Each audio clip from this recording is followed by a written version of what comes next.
Marriage-based green card cases are getting approved in 2025, but if you're applying for them under this administration, here are 5 things you need to know. First, discretion is playing a huge role right now. Green card applications are discretionary applications. That means that even if you're found to be eligible for your green card, USCIS can use their discretion in order to decide whether or not you're deserving of your green card. And that's because green card applications at the end of the day are discretionary applications.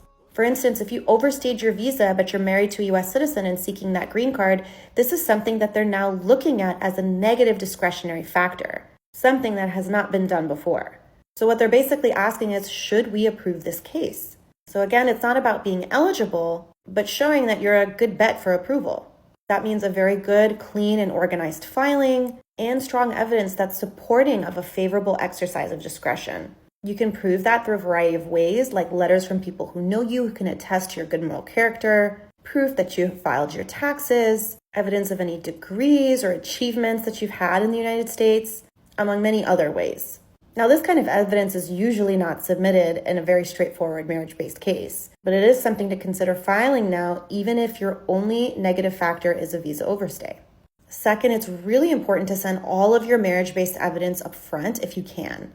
And I totally get it. Not everyone's going to have all of their evidence for their marriage green card case, particularly if they're newly married. But it's really important to not wait until the interview to start gathering stuff. So if you do have it, send it up front. Joint accounts, leases, health insurance that might be joint, texts, photos of you traveling, photos of you with family and friends, all of it. You want to get them to a point so that they can say yes faster to your case. Third, and I'm really serious on this one, double check the addition date on the forms. USCIS is not giving much notice when they switch the addition date of forms. One day they're valid and the next day they're not. And if you send the wrong version of forms, they will reject it, which could result in more delays to your case. So check that addition date the day you file, not the week you file, not the last month. Don't go to Reddit and see what other people are doing. Go straight to the USCIS website and look. Denials can land you in immigration. And this is unfortunately the policy of this administration. They are issuing notices to appear in immigration court for people with denied applications who are otherwise out of status. Prior to this policy, people who were not enforcement priorities may have gotten a denial where they could have maybe refiled, or maybe they didn't file, but they didn't get put in court. But it's not that simple anymore. So the stakes are much higher, and if you're not sure about something, definitely talk to an immigration lawyer. This is most important if you have any criminal history or any encounters with law enforcement. And fifth and finally, interviews are basically required across the board now. In the past, some easy cases were approved without interview, but those days are pretty much gone now.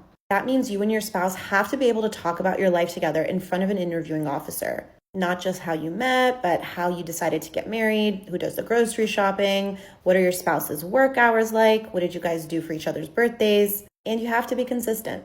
So again, cases are getting approved, people are still getting green cards. But this isn't just a fill it out and send it era anymore. You've got to know the facts of your case, your application has to be airtight, prepare for your interview, and when in doubt, get help. A case that's strategically prepared has a better shot than one that isn't. Follow us for more immigration news and information.